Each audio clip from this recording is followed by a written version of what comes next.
Shipment কিছুটা কমলেও 2026 সালের প্রথম 5 মাসে যুক্তরাষ্ট্রের বাজারে দ্বিতীয় বৃহত্তম পোশাক সরবরাহকারী হিসেবে অবস্থান ধরে রেখেছে Bangladesh.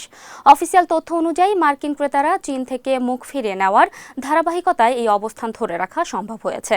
US office of textile and অ্যাপারেলের তথ্য অনুসারে জানুয়ারি থেকে মে পর্যন্ত সময়কালে যুক্তরাষ্ট্রের বাজারে বাংলাদেশের তৈরি পোশাক রপ্তানি আগের বছরের একই সময়ের তুলনায় 8.1% কমে 3.25 বিলিয়ন ডলারে দাঁড়িয়েছে।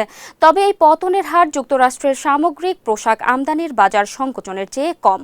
দেশটির সামগ্রিক পোশাক আমদানি কমেছে 9.3%। যুক্তরাষ্ট্রের বাজারে শীর্ষ সরবরাহকারী হিসেবে নিজেদের অবস্থান আরও শক্তিশালী করেছে ভিয়েতনাম। যুক্তরাষ্ট্রে দেশটির রপ্তানি 1.5% বেড়ে 6.39 বিলিয়ন ডলারে পৌঁছেছে। অন্যদিকে বৈশ্বিক রিটেল সরবরাহ চেইন দ্রুত পরিবর্তনের কারণে চীন থেকে মার্কিন বাজারে সরবরাহ 42.8% কমে 2.80 বিলিয়ন ডলারে নেমে এসেছে। মূলত মার্কিন শুল্ক ও উৎস বহুমুখীকরণ কৌশলের কারণেই এই পরিবর্তন ঘটেছে।